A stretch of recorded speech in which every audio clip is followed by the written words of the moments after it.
Welcome back my channel friends. Staff selection commission ఇందులో భారీగా అయితే పోస్టులు అయితే వచ్చాయి. So staff selection commission website అయితే మనం ఇక్కడ చూస్తున్నాం. సో కంప్లీట్ డీటెయిల్ కోసం ఈ వీడియోని చివరి వరకు చూడండి. అలాగే వీడియోని లైక్ చేయండి, షేర్ చేయండి, కమెంట్ చేయండి, సబ్స్క్రైబ్ చేయండి. ఆ గంటను ఆల్ అని ప్రెస్ చేయండి. నేను చేసే ప్రతి వీడియో మీకు వెంటనే నోటిఫికేషన్లు అయితే వచ్చేస్తుంది. సో ఇక్కడ మీరు చూస్తున్నారు నోటీస్ బోర్డు, అలాగే క్విక్ లింక్స్ అని ఉంది. సో ఎస్ఎస్సి నోటీస్ అయితే మనకి ఇక్కడ ఎస్ఎస్సిలో చాలా పోస్టులు అయితే వచ్చాయి. సో కంప్లీట్ డీటెయిల్ ఏంటో మనం చూద్దాం. ఇక్కడ మీరు అడ్వర్టైజ్మెంట్ అనేది చూస్తున్నారు. So to be uploaded on the website of commission on 2nd June 2025. So 2nd June కి అంటే ఈ వీడియో వచ్చేటప్పటికి మీకు 2 రోజుల ముందు ఆల్రెడీ అప్లోడ్ అయితే ఇది అయిపోయింది. ఇక అడ్వర్టైజ్మెంట్ డీటెయిల్ అయితే ఇచ్చారు. ఈ పోస్టులు అన్నీ కూడా మనకి లాస్ట్లో అయితే ఉంటాయి. ఫస్ట్ అయితే డీటెయిల్గా ఈ అసలు అడ్వర్టైజ్మెంట్ ఏంటి అనేది చూద్దాం. మీకు ఆన్లైన్ అప్లికేషన్ స్టార్ట్ అయింది 2/6/2025 స్టార్ట్ అయింది. ఇక లాస్ట్ డేట్ వచ్చేసి 23/6/2025 వరకు మనకి టైం అయితే ఉంది. Last date and time for receipt of online application 23/6/25 వరకే మనకి టైం ఇచ్చారు. Last date and time for making online fee payment 24/6/2025. అంటే అప్లికేషన్ డేట్ వచ్చేసి 23 వరకు ఇచ్చారు, పేమెంట్ వచ్చేసి 24 వరకు ఇచ్చారు.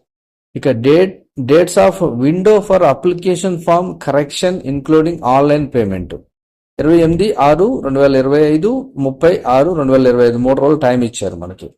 అండ్ అప్లికేషన్ అండ్ పేమెంట్ లో అంటే అప్లోడ్ చేసేటప్పుడు మనం పేమెంట్ చేసేటప్పుడు ఏమైనా ప్రాబ్లం ఉన్నా అది కూడా ఇవన్నీ కూడా ఈ డేట్ లో చేసుకోవచ్చు. ఇక date of computer based examination date ఇచ్చేశారు 24 జూలై నుంచి 4 ఆగస్టు వరకు ఈ మధ్యలో మిడిల్లో జరగచ్చు అని ఇచ్చారు. ఇక మీకు ఏదైనా హెల్ప్ లైన్ నంబర్స్ కావాలంటే టోల్ ఫ్రీ నంబర్ ఇక్కడ ఇచ్చారు. ఇది టోల్ ఫ్రీ నంబర్, దీని ఛార్జెస్ ఉండవు. సో ఈ నంబర్ కి మీరు కాల్ చేసి తెలుసుకోవచ్చు. ఇక government strives to have a work force which reflects gender balance and women candidates are encouraged to apply. So gender balance and women ఎవరైనా అప్లై చేసుకోవచ్చు. బట్ ఏంటంటే ఎస్ఎస్సి అనేది చాలా మంది తెలుసు, స్టాఫ్ సెలక్షన్ కమిషన్ అనేది. ఇక దీని గురించి అయితే మనకి స్టాఫ్ సెలక్షన్ కమిషన్ ఇవన్నీ డీటెయిల్ గా దీని గురించి అయితే ఉంటాయి. ఎక్కువ అయితే ఫస్ట్ పోస్టుల గురించి అయితే ఇవ్వలేదు మనకి. ఇక్కడ డీటెయిల్ గా అడ్వర్టైజ్మెంట్ గురించి ఇచ్చారు. ఎందుకంటే అడ్వర్టైజ్మెంట్ చాలా ముఖ్యం. అంటే డీటెయిల్ అడ్వర్టైజ్మెంట్ ఇవన్నీ కరెక్ట్ గా మనం చదువుకోవాలి. చదువుకున్నాకే మనం దేనికి ఎలిజిబిలిటీ ఉంది ఏంటి అనేది అన్నిటికీ మనం వర్తిస్తాయి. కాబట్టి ఇవన్నీ కూడా జాగ్రత్తగా చూసుకోవాలి. తర్వాత బ్లైండ్నెస్ ఇవన్నీ ఇచ్చారు. అలాగే ఏజ్ లిమిట్ కూడా ఇచ్చారు. ఇక్కడ 1/8/2025 ఈ డేట్ వరకు ఈ ఏజ్ అయితే ఉండాలి. పోస్ట్ను బట్టి ఇచ్చారు. For the post for which age limit is 18 to 25 years.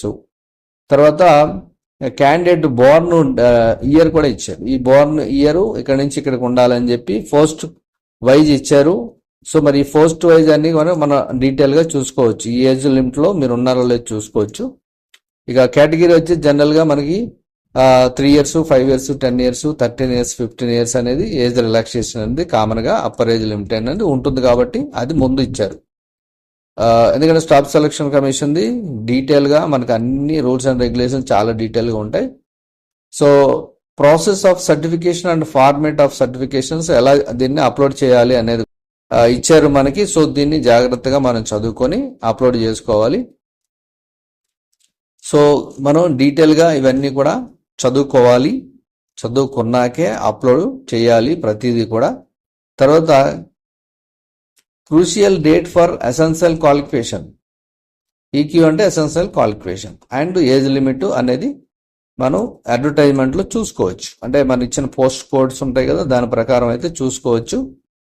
So దీని గురించి అయితే చాలా డీటెయిల్ గా చదువుకున్నాకే మీరు ఇవన్నీ అప్లోడ్ చేసుకోవాలి. ఇక్కడ ఇచ్చారు చూడండి, సెంటర్స్ ఇచ్చారు. కంప్యూటర్ బేస్డ్ ఎగ్జామ్ ఉంటుంది కాబట్టి ఇది సెంటర్స్ కోడ్ ఇచ్చారు ఎక్కడెక్కడ ఉంటాయని చెప్పేసి. ఇక్కడ సెంటర్స్ చాలా ఉన్నాయి. ఇది వచ్చేసి బీహార్ అండ్ ఉత్తరప్రదేశ్, తర్వాత అండమాన్ నికోబార్ ఐలాండ్స్, తర్వాత Jharkhand, Odisha, Sikkim and West Bengal centres. Next Karnataka, Kerala, Lakshadweep, Karnataka and Kerala, ఇది మధ్యప్రదేశ్, ఛత్తీస్గఢ్ అండ్ మధ్యప్రదేశ్. నెక్స్ట్ వచ్చేసి మేఘాలయ, నాగాలాండ్, మిజోరం, త్రిపుర. Next Delhi, Rajasthan and Uttarakhand. ఇది జమ్మూ కాశ్మీర్, హిమాచల్ ప్రదేశ్, హర్యానా, చండీగఢ్, పంజాబ్, లడక్ ఇక్కడ ఇచ్చారు. తర్వాత తమిళనాడులో పుదుచ్చేరి ఇచ్చారు, ఆంధ్రప్రదేశ్ ఉంది, తెలంగాణ కూడా ఉంది. అంటే అన్ని చోట్ల ఈ సెంటర్స్ ఉంటాయి. అలాగే ఇక్కడ మహారాష్ట్ర, నాగర్ హవేలీ, దాద్రా, తర్వాత Nagar Haveli, Daman and Diu, Goa, Gujarat and Maharashtra. So ఇవి సెంటర్స్ అయితే ఉన్నాయి. అలాగే స్కీమ్ ఆఫ్ ఎగ్జామినేషన్ ఏముంటుంది అంటే ఎగ్జామినేషన్కి మార్క్స్ ఎలా ఉంటాయి ఏంటి అని ఇచ్చారు. ఇక్కడ జనరల్ ఇంటెలిజెన్స్కి 25 క్వశ్చన్స్ ఉంటాయి, 50 మార్క్స్ ఉంటాయి. తర్వాత 60 మినిట్స్ టైం ఇస్తారు జనరల్ అవేర్నెస్కి. తర్వాత quantity aptitude, English language. So ఇలా ఎగ్జామ్ అయితే ఉంటుంది. సో ఎగ్జామ్ ప్యాటర్న్ ఎలా ఉంటుందంటే హిందీ, ఇంగ్లీష్లో అయితే ఉంటుంది. తర్వాత దాని కీస్ ఏంటి ఇవన్నీ ఇచ్చారు. సో జాగ్రత్తగా మీరు చదువుకోవాలి. ఇక మెట్రికులేషన్ లెవెల్లో అయితే ఉంటుంది. తర్వాత జనరల్ అవేర్నెస్ ఉంటుంది, క్వాంటిటీ ఆప్టిట్యూడ్ ఉంటుంది, ఇంగ్లీష్ లాంగ్వేజ్లో అయితే ఉంటుంది. తర్వాత ఇంటర్ లెవెల్లో కూడా ఉంటుంది. Central intelligence, general awareness, quantity aptitude, intermediate లెవెల్లో అది ఇంగ్లీష్ లాంగ్వేజ్. తర్వాత గ్రాడ్యుయేషన్ లెవెల్ అండ్ అబవ్ లెవెల్లో ఇస్తారు. అది కూడా ఆ లెవెల్లో కూడా ఎగ్జామ్కి సంబంధించిన ప్యాటర్న్ అయితే ఉంటుంది. ఇక అడ్మిషన్ టు ద ఎగ్జామినేషన్ ఇచ్చారు. సో మనం ఏదైతే మనం based on computer based exam ఉంటుంది కాబట్టి దాని బేస్డే మనం అప్లై చేసుకోవాలి. దీనికి కావాల్సిన డాక్యుమెంట్స్ ఇచ్చారు. ఆధార్ ఉండాలి, లేదంటే ఈ ఆధార్ ఉండాలి, voter ID, driving licence, PAN card, passport, ID card, school, college ఇవన్నీ ఇచ్చారు. ఎనీ ఎక్స్ సర్వీస్ మ్యాన్ ఇవన్నీ కూడా మనం చెక్ చేసుకోవాలి. అలాగే డాక్యుమెంట్ వెరిఫికేషన్ అనేది కంపల్సరీ ఉంటుంది. సో ఇదైతే మనకి కంప్లీట్ డీటెయిల్స్. ఇంకా మనం రిజర్వేషన్స్ ప్రకారం పర్సంటేజ్ ఉంటుంది. ఇవన్నీ స్టాఫ్ సెలక్షన్ కమిషనర్లో కంప్లీట్గా ఉంటాయి. తర్వాత మాల్ ప్రాక్టీస్ చేస్తే ఇక్కడ ఇచ్చేది చూడండి. డిపార్ట్మెంట్ వచ్చేసి పీరియడ్ 1-2 years ఇస్తారంట. మాల్ ప్రాక్టీస్ కానీ చేస్తే డిబార్ చేస్తారు. Important instructions to the candidate. So జాగ్రత్తగా ఇవన్నీ కూడా చదువుకోండి. మన ఫోటోగ్రాఫ్స్ అప్లై చేసేటప్పుడు ఇవన్నీ కూడా డీటెయిల్గా అన్నీ అయితే ఇచ్చారు. సో మనం ఇలా స్క్రోల్ చేసుకుంటూ కిందకి వెళ్తే మనకి పీ డీటెయిల్స్ కానీ లేదంటే పోస్ట్ డీటెయిల్స్ కానీ వస్తాయి. ఇవన్నీ ఏంటంటే మెయిన్ డీటెయిల్స్ అని ముందు ఇచ్చారు. పోస్ట్ గురించి, పోస్టులు ఏమున్నాయి అనేది, వేకెన్సీస్ ఎన్ని ఉన్నాయి అనేది తర్వాత ఇచ్చారు. సో కాబట్టి ఇవన్నీ కూడా రూల్స్ అండ్ రెగ్యులేషన్స్ ఇంపార్టెంట్ కాబట్టి మనం అప్లోడ్ చేసేటప్పుడు ఎలా వన్ టైం రిజిస్ట్రేషన్ ఎలా చేసుకోవాలి ఇవన్నీ ఇచ్చారు. అది కూడా నేను చూపిస్తాను మీకు, మీరు కూడా చెక్ చేసుకోవచ్చు. సో ఇవన్నీ కూడా కంప్లీట్గా చాలా బాగా ఇచ్చారు. అడ్వర్టైజ్మెంట్ వేకెన్సీస్ గురించి కానీ అన్ని డీటెయిల్ అడ్వర్టైజ్మెంట్ ఉంది. సో మీరు ఇవన్నీ కూడా చెక్ చేసుకోవచ్చు. ఇక నెక్స్ట్ వచ్చేసి మనకి పోస్టులు ఏమున్నాయి అనేది కింద డీటెయిల్గా ఇచ్చారు. సో పూర్తిగా దీన్ని చెక్ చేద్దాం. సో ఇది చాలా 110 pages అయితే ఉంది. సో అన్ని డీటెయిల్స్ అయితే మనకి డీటెయిల్గా ఉన్నాయి. అప్లికేషన్స్ అంటే ఓబీసీ క్యాండిడేట్స్ ఇవన్నీ ఉంటాయి కదా. సో వాళ్ళ అప్లికేషన్స్ ఇవన్నీ డౌన్లోడ్ చేసుకుని మనం సబ్మిట్ చేయాలి. సో ఇవన్నీ కూడా అప్లికేషన్స్ అన్ని డీటెయిల్స్ అయితే ఉన్నాయి. చూడండి ఎలా అప్లోడ్ చేయాలనేది కూడా విత్ ప్రూఫ్తో సహా ఇచ్చారు. కాబట్టి ఇవన్నీ కూడా మీరు చెక్ చేసుకోవచ్చు. ఓకే, ఇక మనం ఫైనల్గా మనకు కావాల్సింది పోస్ట్. ఈ పోస్టులు ఏమున్నాయనేది చూద్దాం. ఇక్కడ సో పోస్టులు చూస్తే ఇక్కడ for detailed information and categories of post, ఏ కేటగిరీకి ఎన్ని ఉన్నాయని చెప్పేసి ఇక్కడ ఇచ్చారు. So canteen attendant age limit, ఇది పోస్టులు ఎన్ని ఉన్నాయి అది మీరు చెక్ చేసుకోవచ్చు. ఇలా 13 పోస్టులు ఉన్నాయి. తర్వాత ఫ్యూమిగేషన్ అసిస్టెంట్ ఎన్ని పోస్టులు ఉన్నాయి, ఇలా మీరు చాలా పోస్టులు ఉన్నాయి ఇందులో. Technical attendant, scientific assistant, canteen attendant, senior scientist, senior scientific assistant, MTS కూడా ఉంది. తర్వాత గర్ల్ క్యాడెట్ ఇన్స్ట్రక్టర్, తర్వాత manager come accountant, firemen, civilian motor driver, multi tasking staff 27 పోస్టులు ఉన్నాయి. 31, 25 టెక్నికల్ ఆఫీసర్, సో ఇలా చాలా ఉన్నాయి. Research assistant, store keeper, operator, next clerk, charge men. Next ఇలా చూస్తే ఛార్జ్ మెన్ అంటే ఎలక్ట్రికల్ డిపార్ట్మెంట్, మెకానికల్ డిపార్ట్మెంట్ అన్నీ ఉంటాయి కాబట్టి ఛార్జ్ మెన్. Scientific assistant. ఇక ఏజ్ లిమిట్ ఇక్కడ మీకు పైన చెప్పే కదా, ఈ ఏజ్ లిమిట్ కేటగిరీని బట్టి మీరు చెక్ చేసుకోవచ్చు. సో ఇవన్నీ కూడా చాలా పోస్టులు అయితే వచ్చాయి. సో చెక్ చేసుకొని మీరు ఇది ఫైనల్గా మీరు ఏ కేటగిరీలో వస్తారు, లేదంటే ఏ పోస్ట్కి ఎలిజిబిలిటీ ఉంది అనేది మీరు చెక్ చేసుకొని, దీని క్వాలిఫికేషన్స్ కూడా మీకు ఈ వెబ్సైట్లో ఉంటాయి. ఇక్కడ ఇచ్చారు చూడండి, ప్లీజ్ విజిట్ అని ఉంది కదా, ఇక్కడ వెళ్తే మీకు డీటెయిల్గా ఏ క్వాలిఫికేషన్ సంబంధించిన అన్నీ కూడా తెలుస్తాయి. సో కంప్లీట్గా మీరు చెక్ చేసుకోగలరు. ఇవన్నీ పోస్టులు, ఇన్ని పోస్టులు ఉన్నాయి చూసారా. టోటల్ పోస్టులు వచ్చి 314, 148, 561, 1169, 231, 2423 పోస్టులు అయితే టోటల్గా ఉన్నాయి.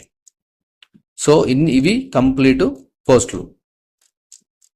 సో ఇక మనం ఎలా అప్లై చేసుకోవాలి అంటే, మీరు ఈ మెయిన్ వెబ్సైట్కి వచ్చేసి ఇక్కడ క్విక్ లింక్స్ అని ఉంది కదా, ఇక్కడ అప్లై అని ఉంది చూడండి, దాని మీద క్లిక్ చేయగానే ఇక్కడ మీరు అప్లై అని చేస్తారు. లేదంటే ఒకసారి బ్యాక్ రండి, మళ్ళీ క్విక్ లింక్ మీద క్లిక్ చేయండి. ఇక్కడ వ్యూ ఆల్ ఉంది కదా, దాని మీద క్లిక్ చేయండి. చేసినా కూడా మీకు ఇదే వస్తుంది. అప్లై అని క్లిక్ చేయండి. అప్లై అంటే ఇక్కడ ఫస్ట్ మీరు చేయాల్సింది ఏంటంటే రిజిస్టర్ చేసుకోవాలి.